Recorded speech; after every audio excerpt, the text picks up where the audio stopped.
3월 27일 주일 아침입니다. 바다교회는 3월 27일 주일 예배를 비대면 온라인 예배로 드립니다. 비대면 온라인 예배 가운데서도 하나님의 은혜가 함께하기를 기도합니다. 기도하겠습니다. 거룩하신 하나님, 감사합니다. 지난 한 주 저희를 지키시고 도우셨습니다. 하나님, 하나님의 은혜를 우리가 기억하고 영과 진리로 하나님 존전에 나와 예배 드리기를 소원합니다. 저희 예배를 받으시옵시고 홀로 영광을 받아 주시옵소서. 하나님, 세상의 질병과 세상의 전쟁으로 인하여 많은 이들이 고통을 당하며 괴로워하고 있습니다. 하나님의 은혜와 하나님의 평강이 이 세상을 덮으시옵시고 우리에게 다시 한번 하나님의 은혜를 기억하는, 하나님의 은혜를 사모하는 죄들 될 수 있도록 주님 축복하여 주시옵소서. 예수 그리스도의 이름으로 기도드렸습니다. 아멘. 성경 말씀을 읽겠습니다. 구약성경 창세기 1장 26절에서 28절 말씀입니다.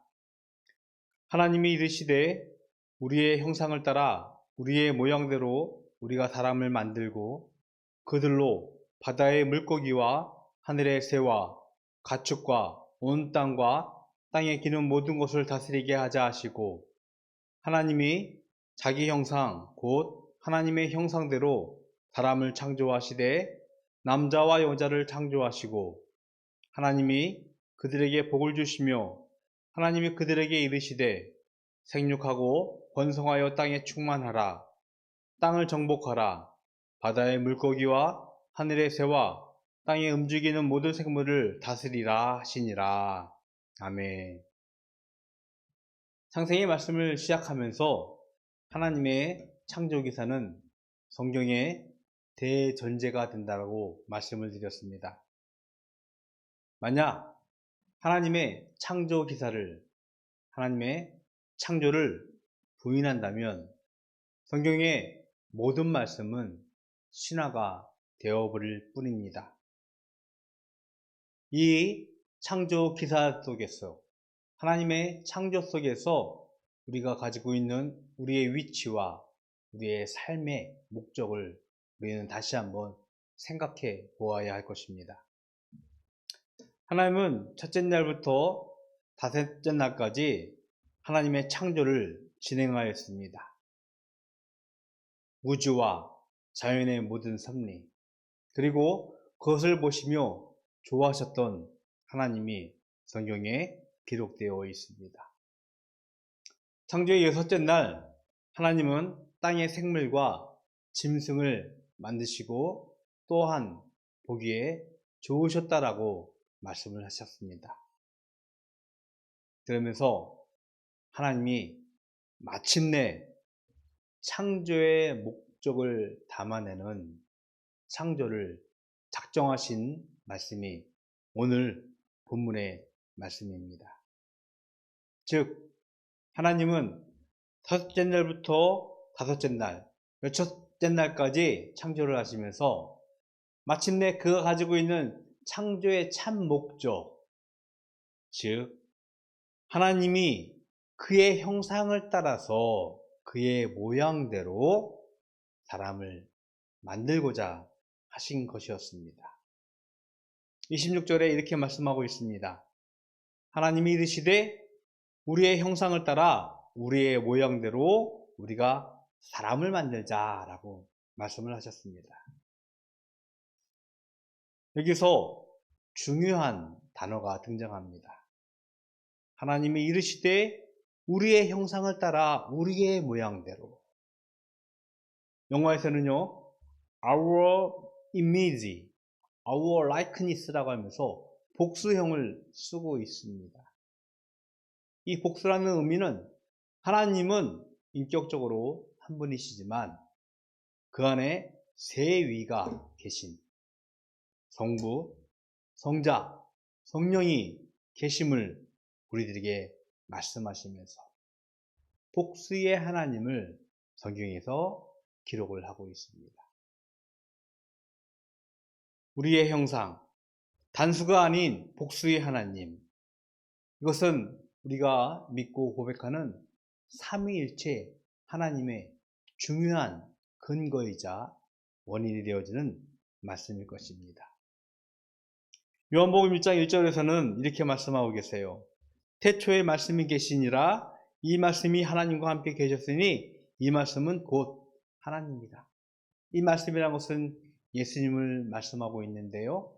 이 예수님이 이미 창조 때부터, 태초부터 하나님과 함께 계셨다라고 요한복음은 우리들에게 말씀을 하고 있습니다. 하나님 안에 성부 하나님, 성자 예수님, 성부 하나님이 함께 계심을 우리에게 소개하고 있으면서 이 삼위일체 하나님이 창조의 사역 때부터 그의 섭리를 우리들에게 말씀을 하고 있는 것입니다. 하나님의 형상이 담겨지고 하나님의 모습대로 사람이 드디어 창조가 되었습니다. 첫째 날부터 여섯째 날까지 계속 보기에 좋으셨던 창조의 결과, 아니 그 창조를 담아내고 그것의 목적이 담겨져 있는, 하나님의 형상이 담겨져 있는 사람이 마침내 하나님에 의해서 지은 바 되어진 것입니다. 이 말씀은요, 우리 안에 하나님의 형상이, 하나님의 모양이 담겨져 있다는 것을 우리에게 주시는 말씀이고, 우리는 이것을 반드시 기억을 해야 하는 것입니다. 하나님 위주의 신본주의의 성경이 기록되어져 있는데 우리는 인본주의 시대에 살아가고 있습니다.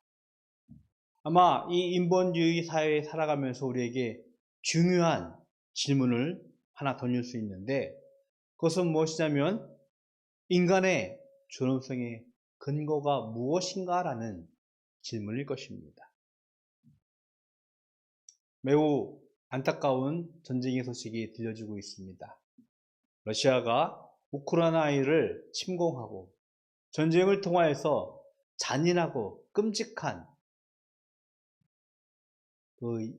영상의 장면이라든지 전쟁의 소식들이 우리들에게 전해지고 있습니다. 그 가운데서 우리는 기억하고 있습니다.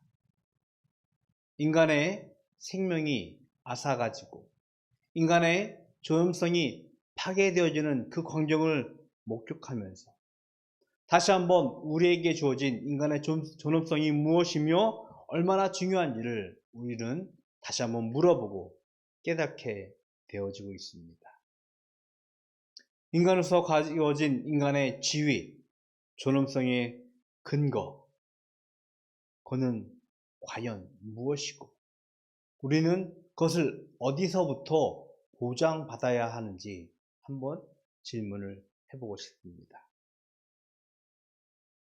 오늘 성경은요, 이 질문에 대한 분명하고 명확한 답을 제시하고 있습니다.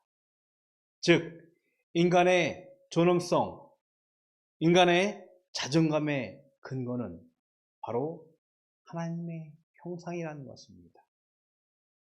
사람 안에 담겨진 하나님의 형상, 사람 안에 담겨진 하나님의 모양, 그것이 우리 안에 있기 때문에, 즉 인간 안에 있기 때문에 인간은요, 사람은요 존경받아야 되고 존엄함이 있음을 우리들에게 분명하게 선포하고 있는 것입니다. 비단 우리의 외모의 모습에 한정되어지지 않습니다. 우리 영혼에, 우리 마음에 담겨져 있는 하나님의 형상, 하나님의 모습이, 우리가 서로 인간에게 주어지는 존엄성 혹은 그 가치, 의미들을 우리는 다시 한번 되새기며 우리는 삶을 살아야 될 줄로 믿습니다. 자칫 자신에 대한 자존감이 상실되어지는 현대인의 큰 질병, 우울증 혹은 외로움 속에 고립된 인간 사회 안에서 우리는요, 우리에게 주어진 자존감, 우리에게 주어진 존엄성, 이것의 근거가 하나님의 형상에 담겨져 있음을 기억하고 우리의 자존감을 회복하고 우리의 존엄성을 회복하면서 이 땅 위에서 삶을 살아야 될 줄로 믿습니다. 하나님의 형상대로 사람은 만들어졌습니다. 그리고 하나님이 그 사람에게 명령을 합니다. 바다의 물고기와 하늘의 새와 가축과 온 땅과 땅에 기는 모든 것을 다스리라고 명령을 받게 되어집니다. 28절에 보니까요, 이에 더해서 땅에 충만하라, 땅을 정복하라 라고, 다스리라 라고 명령하고 있어요. 신학적인 표현으로 이것을 문화명령이라고 말씀을 하고 있습니다. 하나님이 온 우주와 자연의 섭리를 지으시고 인간을 만들어내신 참 목적, 그것은 인간이 이것을 정복하고 다스리며 이것을 통하여서 하나님에 대한 책무를 가지라고 주신 하나님의 명령인 줄로 믿습니다. 지난 한 3년 동안 코로나의 위협으로 우리 인간은요, 온 인류는 많은 위협을 받고 있습니다. 여전히 어마어마한 숫자의 확진자로 인하여서 우리는 잔뜩 움츠러져 있는 것이 사실이에요. 그런데 이 질병의 근거를, 원인을 잘 살펴보다 보면 인간이 하나님으로부터 위임받은 자연의 질서를 잘 다스리고 그것을 잘 관리해야 되는 그것을 망각한 채 인간의 오만과 교만으로 인하여서 자연으로부터 오히려 공격을 당하고 있다라고 저는 생각을 하고 있습니다. 비단 코로나뿐만이 아닙니다. 이상기후라고 하죠. 우리에게 주어진 하나님께서 명령하신 이 문화명령, 자연을 정복하고 바르게 다스려야 하는 그 책무를 불성실하게 이행했을 때 우리는요, 그 자연으로부터 공격을 받으며 해를 받으며 위협을 받으며 위기를 당하고 있음을 우리는 인정할 수밖에 없습니다. 자연을 잘 다스리는 것, 비단 정복해서 그것을 자기 것을 삼는 그 문제가 아니라 잘 관리해야 되는 인간의 책임이 바로 하나님의 형상이 담겨져 있는 우리에게 있음을 성경은 다시 한번 말씀을 하고 있는 것입니다. 하나님은 저와 여러분에게 말씀을 하고 있습니다. 하나님의 형상이, 하나님의 모양이 담겨져 있는 우리에게 이 땅을 정복하고 잘 다스리라고 명령하고 있습니다. 이 말씀을 기억하면서 우리가 주어진 자연에 대한 책무를 기억할 수 있기를 주님의 이름으로 축복을 드리겠습니다. 그러면서 우리들에게 명령하시죠. 생육하고 번성하고 땅에 충만하라. 경제적, 심리적, 사회적 위기에 내몰린 우리 현대인들의 상황을 되돌아보게 되어집니다. 과학기술, 의학기술이 발달하면서 우리가 긍정적으로 보다 나은 사회를 우리가 만들 것이라고 기대하고 소망하고 있습니다. 실제로 과학기술, 의학기술은 정말로 첨예하게 발전하고 있습니다.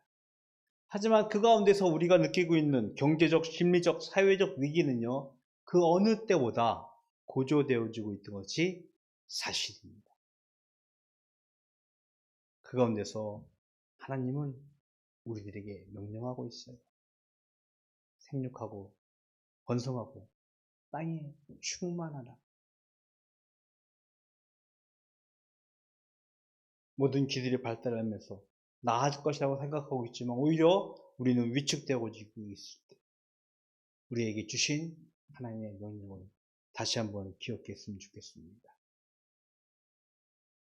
생육하고 번성하고 땅에 충만하는 것은요, 하나님의 명령이자 하나님의 축복이에요.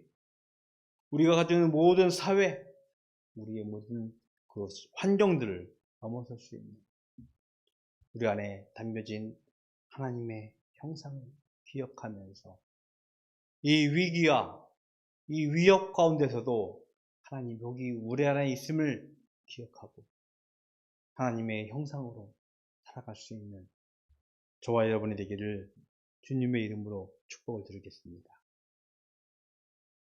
하나님은요, 인간을 만드시고 사람을 만드시고 그 만드시는 그때에 하나님의 형상이 우리 안에 담겨져 있음을 우리들에게 말씀을 하고 있습니다. 이 하나님의 형상이 담겨진 저와 여러분에게 하나님께서 주신 하나님의 자녀의 삶의 축복이 있다는 것을 다시 한번 기억하기를 주님의 이름으로 축복을 드리겠습니다.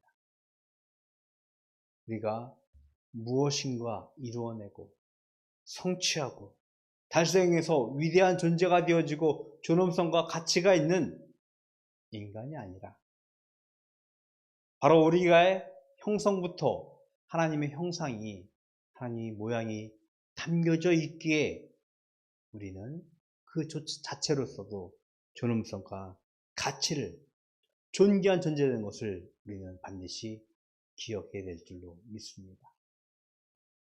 하나님의 형상으로 지음을 받은 저와 여러분, 이 땅 위에서 수많은 위협과 두려움, 공포 가운데서도 이것을 능히 이겨내고 극복하고 하나님의 자녀로서 살아가는 축복을 우리가 다시 한번 기억하고 그 말씀으로 이 한 주도 승리할 수 있기를 주님의 이름으로 축복을 드리겠습니다.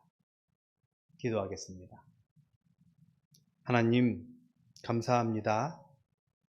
우리를 만드시며 하나님의 형상으로 지음을 주었다고 성경은 선포하고 있습니다. 하나님, 그 하나님의 말씀 앞에 우리가 순종하고 그 말씀을 기억하면서 이 땅 위에서 존엄성과 존귀함을 갖고 이 땅을 살아갈 수 있는 죄들 되게 하여 주시옵시고 그로 인하여서 이 땅 위에서도 하나님의 자녀의 축복된 삶을 살아갈 수 있는 죄들 될 수 있도록 주님 축복하여 주시옵소서. 이 한 주도 하나님의 형상으로 살아가는 주의 자녀들의 축복하여 주시옵시고 그로 인하여서 세상의 질병과 전쟁의 소식 속에서도 하나님을 찬양하며 감사할 수 있는 죄들 될 수 있도록 주님 축복하여 주시옵소서. 예수 그리스도의 이름으로 기도드렸습니다. 아멘.